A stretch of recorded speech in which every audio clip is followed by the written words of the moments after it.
The way through is yes. And when the universe gives you inspiration, it's not checking to see if you know how to do it. It just wants you to act. The path will be revealed. Yoga is a technology. Going to bring you into your own humanness. It's an instruction manual for living on Earth. Fundamental underlying precept is, okay, welcome back, everybody. Episode 3. Namaste. Namaste. My name's Tom. I'm a career educator. Been privileged to work in the international education space for much of that time. And this is our podcast, The Yoga of School. And this is my friend Bhavin. Good morning. Thank you for having me. My name is Bhavin, and I'm a yoga teacher and a counselor, and I'm feeling really grateful and happy these days to be working with Tom over at the school.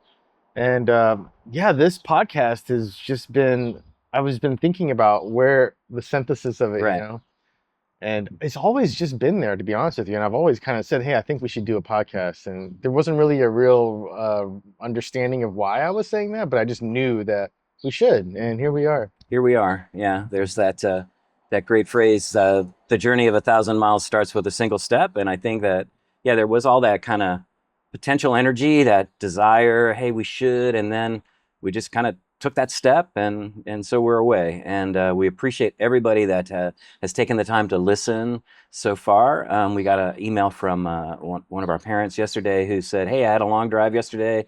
I threw in the podcast, got me thinking about X, Y, and Z. And I was sort of like, that is about as pure an expression of what we were hoping to do as I could think of, right? Because these ideas are obviously important to us, but we obviously don't have the last word. And in some ways, I think we're searching for, what is that next word? Yeah, that's beautiful. Thanks for sharing that. Yeah, I mean, the one of the teachings I remember learning in yoga was the way through is yes. Right. Like, we don't know how to get started sometimes, or we have this inspiration for a podcast. We're supposed to act on it. I think I read something recently, when the universe gives you inspiration, it's not checking to see if you know how to do it. It just wants you to act. Yeah, act, right? And there's this like almost unspoken promise that if you do, the path will be revealed. And there's a lot of forces that make us not trust that instinct, but I do think everybody does feel it. And so maybe one of our messages is, hey, just act, just act. Yeah, absolutely. Hey, last time I think I was talking a lot, so I wanted to sort of shift it back a little bit. And maybe a good starting point is, we've concocted this title, The Yoga of School, and it means something to us, and it's actually taking on additional meanings as we're doing this. But when I say that phrase, what does that mean to you? The yoga of school. That's a simple statement. I think when we're concocting the name, that's what it is. Yoga, I would like to define yoga as, the root of the word is yoke. And what are we yoking?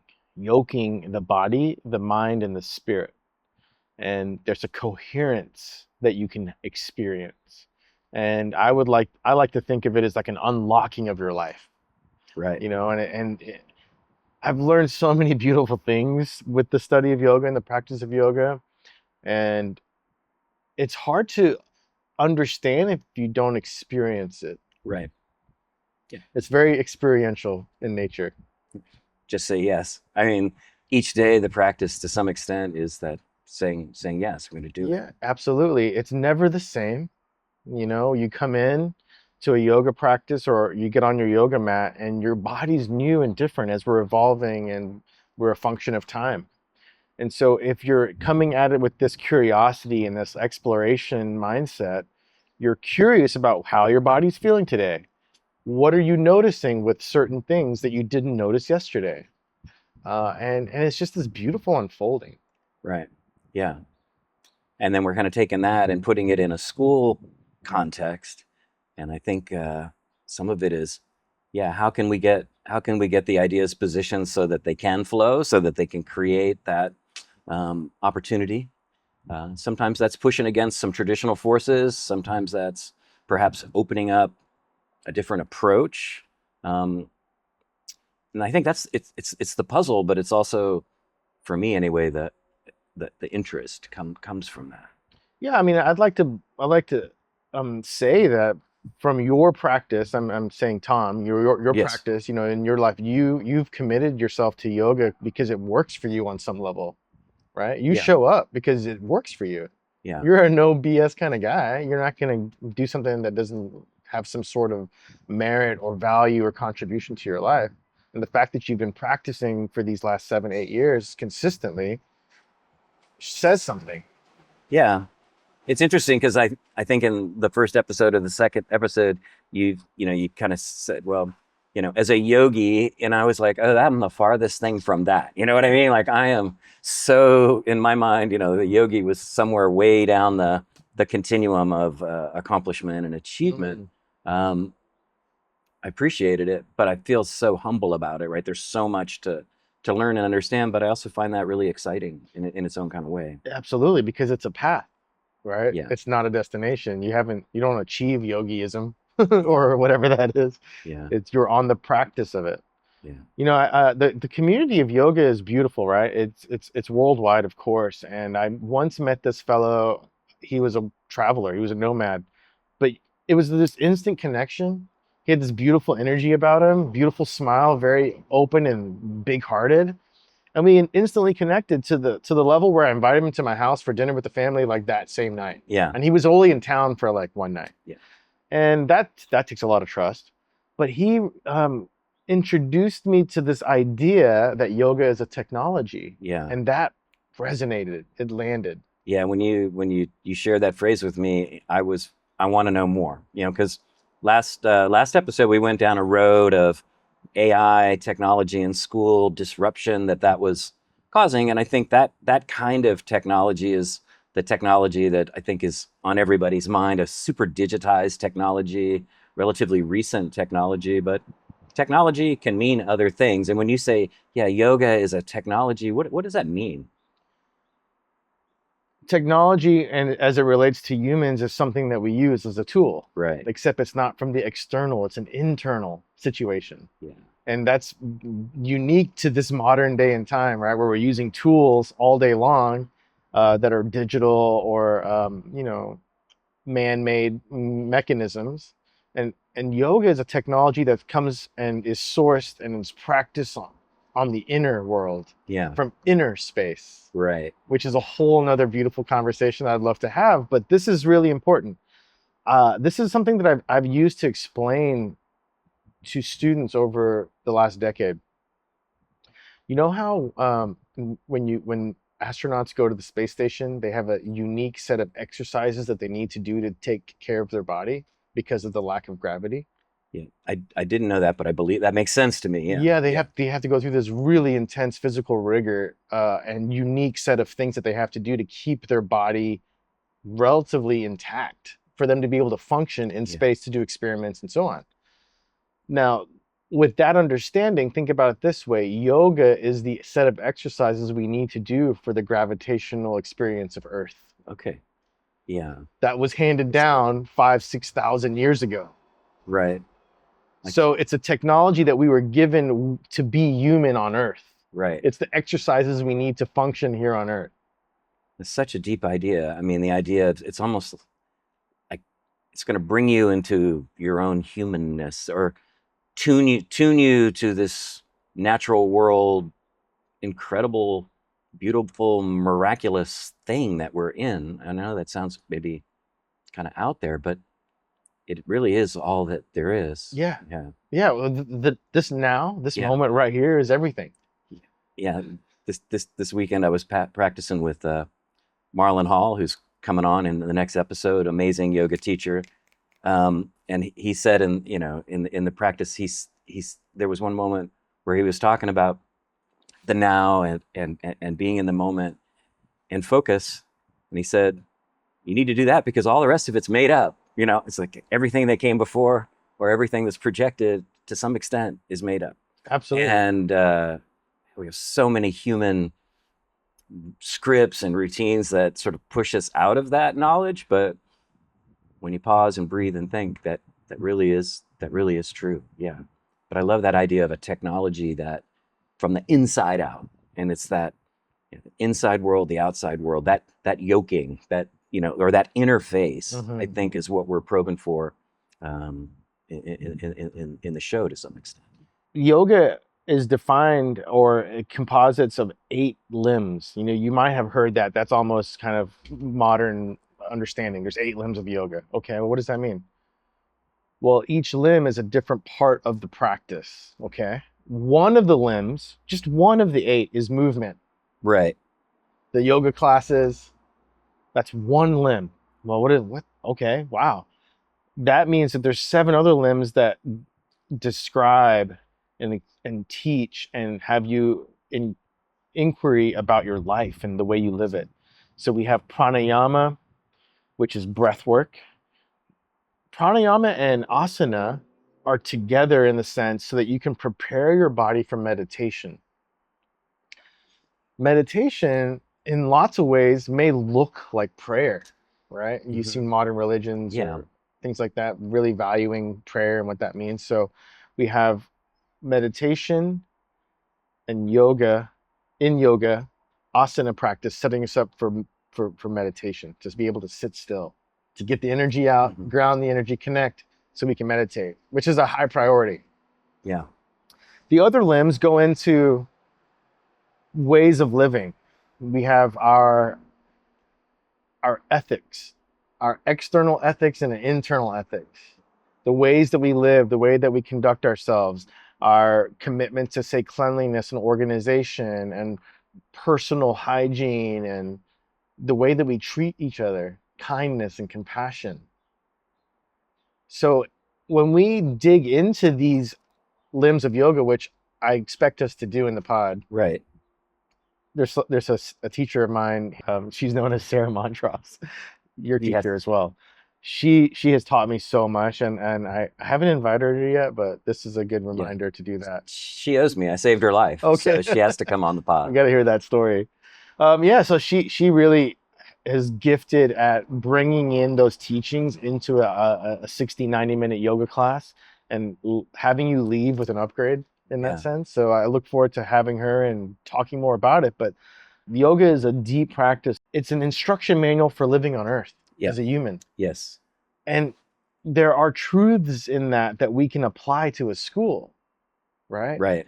And for me, whatever I tap into that feeling, it feels like a rush. Yeah. There's this feeling of I don't want to say anxiety because that's such a charged word, but it's like overwhelming because of all the red tape in modern world. Yeah. It's a big.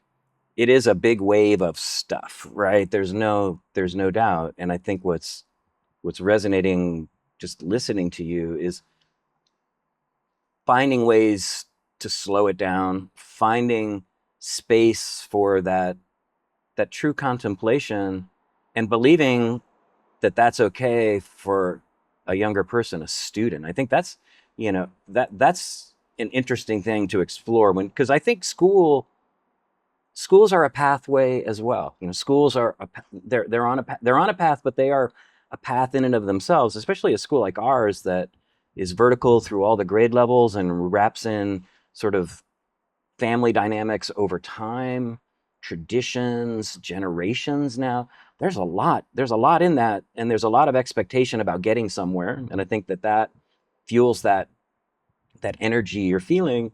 And so, how do we find those spaces to do some of the things that you're talking about? But I do believe we're trying to do that. When a school has a discipline system, when the school establishes values, for instance, school's value is kindness. That's right in the strike zone of what you were talking about. And it's interesting to me, the more I learn about it, the more I feel as a leader, I'm reaching for that. I'm trying to create structure. I don't have the formality and the precision of that ancient yoga technology, but I'm trying to get there. And I think you're kind of opening up some of those doors. Right? What is behind that door? Yeah, it's the feeling that I have is this belief, this which I would like to release, is that people aren't open-minded to these concepts. Yes. They're on this momentum, right? I like to think of the analogy of a bullet train. You ever seen a bullet train in Yes. Japan? Yeah. It traveled 200-300 miles an hour. Yeah. Imagine if you were to stop one of those trains on a dime. Yeah. That would equal a disaster Yes. by definition and fact. You can't do that. We have to slow the train down, come to the station, hop the train in the opposite direction, and build momentum. And Right. there's a lot. There's a lot there. So the momentum that we're on right now is achievement. We want to get the highest grades, and we want to get into the best college so that we can get into the best potential job market to get the best potential income. Yeah. Isn't that kind of basic? Yeah. That- yes, I think that's true. But I don't think that's all there is. And I think that that's part of it. I think people are, they're not rejecting those ideas. I think those ideas being the yoga framework that you talked about, the depth, the contemplation, the time, the slowing. I don't think they're rejecting them. I think they're just scared that they can't, if they go down that road, they're going to miss out on this other pathway. And so we've talked about that where, uh, and maybe the way to rewire that is to just try to move towards an understanding of achievement or success or whatever label we want to put on that, having a true wellness component, and being courageous enough to do that, because obviously very traditionally successful in a certain kind of realm, but I don't think it's sustainable. Yeah, that's I really appreciate that. It's like they're missing out on that pathway. So I'd like to, I like, Save me from myself. yeah. I'm gonna teach you a word diet thing. It's Yes. not but, because but is a negative, it negates what comes before it. It's and. Yes. So I can do that pathway and I can do this pathway and yield a more robust, diverse, supported, holistic, functional output. Yeah. The competition is hot right now. Yeah. You think about just the world population growing at the rate that it is. There's a lot of people vying for jobs. There's a lot of people vying for education spots. The competition becomes higher. It ramps itself up just with the number of people, Yes. not even practices or policies. It's just the number of people. We only have space for X amount. So you have to show up at a certain level. Right. Uh, but what I think what I'm noticing and what I've seen in my private practice and I'm seeing this at the school is this level of burnout that the engine's running hot. Yeah. And it can only do that for so long Right. before something needs to cool down or give way. So you're trying to dig into that. Can take me take me inside the classroom, if you would. You know, we've talked about the life skills classroom, that class you're teaching, and can how does that general idea that how does it hit the space where you're in there with a small group of students and you're doing something, and can you unpack that for us? Because I think the the technology, the tool to some extent is to aid our students, aid our young people with unpacking some of those ideas, not feeling victimized by them. Yeah. So can you take us inside? Yeah, my one of the biggest things I understand about yoga is, like we said earlier, it's to be experienced. Yeah. And so the concepts of yoga may be a little heavy or heady in the space of school, but if I'm able to have them experience what it means to slow down and how that feels, I have an entry point there. Yeah. You see? So my life skills class, I have six sections of it, and I think of it as a couple of things. It's a soft landing pad. Right. The kids come in there now, they know me now, and they know the protocols, and it's there. They love the kids who are stayed. They love it. Yeah. They Do you think one of them would come on the show? Because I think that would Absolutely. be interesting to people, just to get the student get the perspective Yeah, for we'll do sure. that. No, they for We gotta sure do that. would. Yeah. It's a soft landing spot. So they are in their week and they have quizzes, tests, homework galore, all this extracurricular. They're moving so fast. 5 minute period changes. They barely have time to collect themselves. And I think that's not even an assumption. Yeah. That's something that's pretty much agreed upon. All of a sudden you entered in this class that is just like hit the brakes hard, right? They can they take their shoes off, they put their bags down, they put their phones away, they get on the fuzzy rug, and we're in chill mode. Yeah. for 45 minutes. And there's a lot of choice in that. I'm like, how are you guys feeling today? They all check in, what's on your mind? What's something that you want to unpack? Is there something you want to process? Is there something that you want to bother you? I teach them, communication that's, intimate communication, that's honest, authentic, speaking your truth in a safe space. Right. And they really appreciate that. And every week it's something different. I have a kid and he's like, hey, can we process something as a group? So it's kind of like a group therapy situation. Right. And you have the kids resonating in all of it. They may not have that same teacher that the kid is experiencing some trouble in, but they can resonate and understand what's going on. Right. Sometimes they lead in or offer support or tactics or some solutions, which is really nice. But oftentimes it's a space for them to just be heard.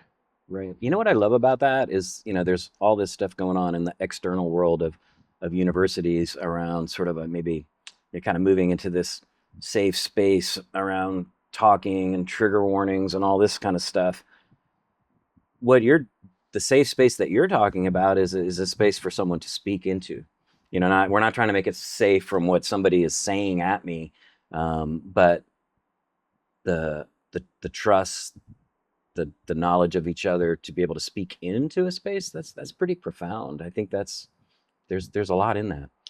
Yeah, one of the things that I practice in my counseling and have really learned and honed in over the last 10 years or more is this idea that in this busy world, people just need to be heard. Mm-hmm. They also need to be seen for who they Yeah. are, right? Yeah. Without being judged, without being corrected or fixed or any of that, but just like, who are you? Yeah. And they get to experience themselves as being human and whole and complete by sharing whatever's on their mind. So whenever I create a container that's a safe space, you can show up as you are without needing to be fixed or changed. You don't need to be changing what you're sharing based on expectations. There is no expectations. The expectation, the request is to show up as you are. Yeah. And it creates this sense of wholeness and trust and confidence in oneself. Right. We're all the way back around to the beginning of the last episode where we said, look, maybe the fundamental underlying precept is this idea of you are okay, you are whole, and that you can also always get better. And so it's hard to get better unless you feel like you're okay. You got to start there. You have to start there. And so finding ways to create that nurturing space, the nurturing space to do that, is really important. That's for sure what's happening in my life skills. If Yeah. that's the best way I can summarize it, it's a safe space for the students. Yeah. Specifically, it's the ninth grade. Every ninth grader is elected into that class as a touch point to meet the counselor for the upper school and to experience these other alternative skills. Yeah. And maybe just a note on that one of the things that we're very actively and transparently trying to do is to rescript the narrative of counselors in school, right? I think a lot of times there's a deficit mentality around that, right? They're fixing problems and things like that. And I think we're trying to prevent. I don't even want to use the word problems, but we're trying to do some prevention, create some tools, but it's definitely not in anything has to be fixed. Yeah, for sure. So this week in class, I presenced with the several sections that we have less than 10 weeks of the year left. Yeah. Less than 10 weeks of ninth grade. They're going to be 10th graders. And a lot of them didn't calculate that. They were like, holy cow, that's so Right. soon. It's going to go so fast because we have, spring break and we have Connect. Buddy Connects week, and we're doing internship. So it's really 8 weeks, but then you throw in finals and all of that. It's going to go like that. Yeah. And one of the things I did, I said, it's going to go fast, and that's why we're slowing down here. But I want you guys to know, and I've told you this before, but I'm telling you again, I am here for you. You guys need anything? Have any concerns, personal or academic or otherwise? Come talk to me. I'll do whatever I can to help you. When I told them that this week, I saw a new understanding of that. Like they truly and actively believed me. And that felt good. Additionally, though, I have kiddos coming to see me and expressing vulnerable concerns about their personal lives because they feel trusted, like that I'm a trusted adult. And I don't take that lightly, at all, Right. right? I'm very, very protective of that, and I'm grateful for that. And I'll always work towards creating a safe space for students. Right. And I think for people that might be interested in that part, because there's a lot there, and there's some pieces I think that could be scary to some, right? That we're pushing too far in. But just to be clear about it, you use the word, it was a therapy session, but therapy with a small t, right? We're not in school, we're not doing kind of professional type of therapy, but I think what we're trying to do is create connections so that if there are deeper issues that need that kind of approach and treatment, that we would then triangulate with somebody outside. Absolutely. But if we're not doing those things to try to understand and to try to get connected to the students, we're going to miss those opportunities. And probably, when we finally get to them, because we will, they'll be deeper. There'll be deeper, tougher challenges to address, right? So I think the relationships are super important from that point of view as well. Yeah, one of the things Miss Penny helped me really understand, and in the context of working with students, is that we want to create a space where students come talk to us about their problems. Because if you let a problem continue without being addressed, it just grows Yeah. in every sense of the word. So why don't we address it early, see what we can do to sort it out before it gets too big? There's no silly question. There's no small problem. Come share it. Let's talk about it. We can figure it out. Yeah, and I like that collective talk as well. I mean, we we're in a lot of conversations in schools. Oftentimes they're just with a few people, but I love that idea. Different, we use different words for it in other contexts. Circle time, where students can just sit, face each other in a circle, and be able to speak into that safe space that you were talking about.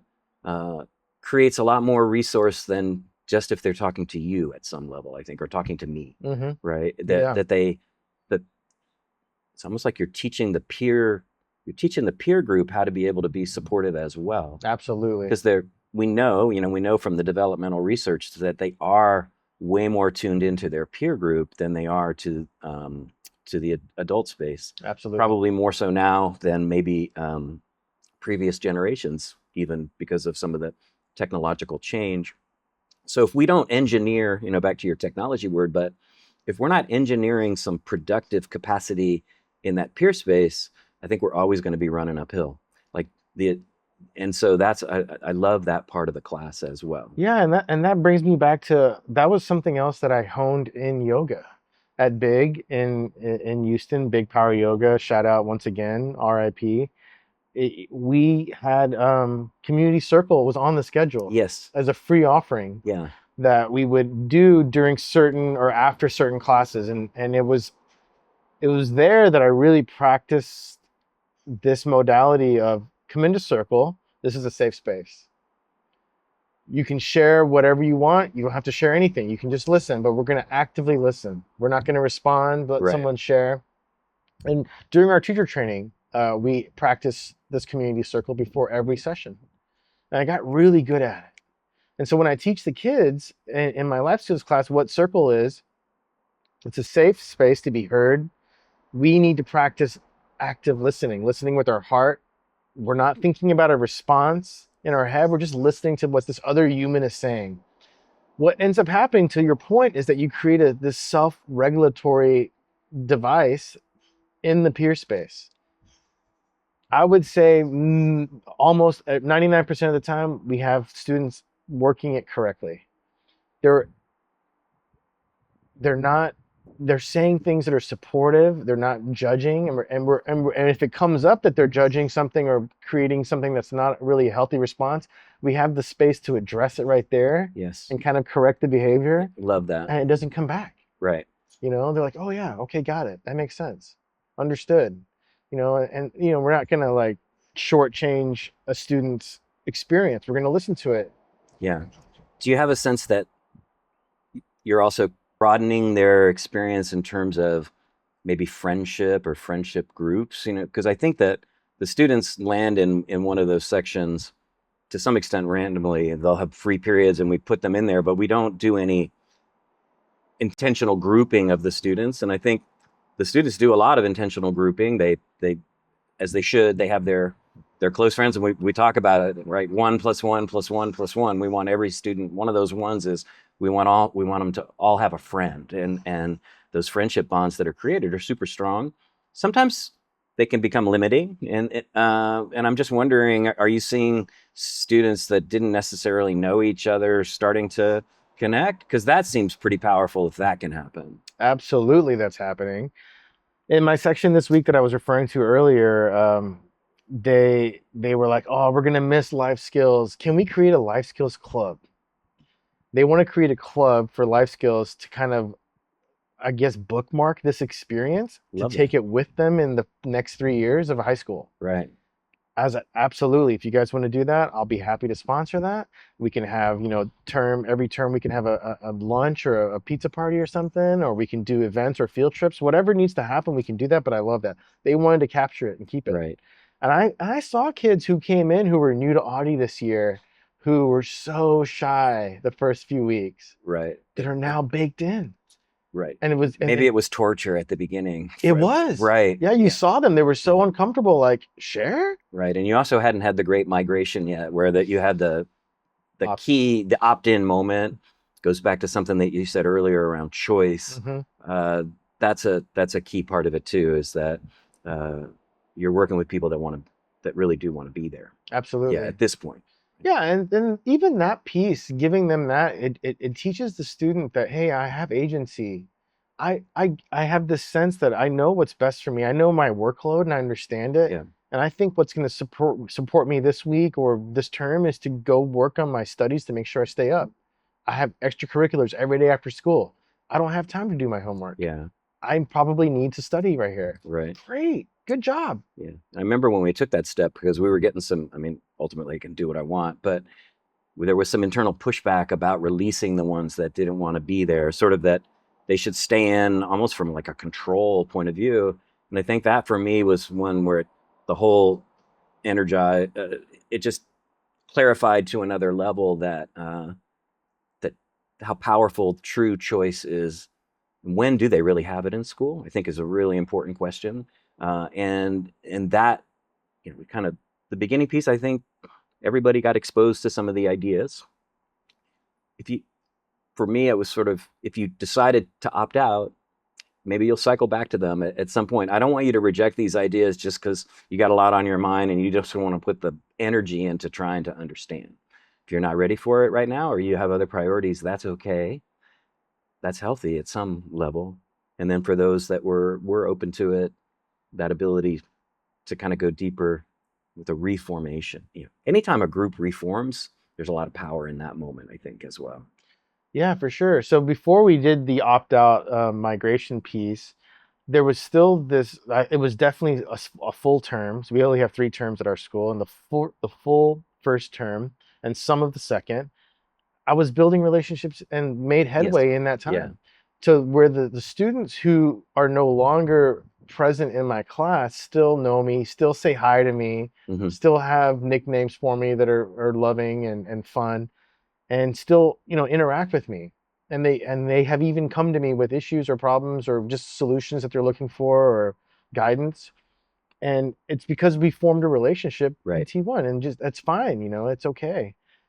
I'm really grateful. I feel this sense of pride with those kids and this, like, the sense of love, and I look forward to seeing how they grow and Me too. evolve, and that's something new for me coming back into the academic space, Right. and that's something that you're probably used to when you go to graduation. You see your kids who you knew who have been challenged and they made it. Yeah, no, it's an incredibly profound joy in that moment.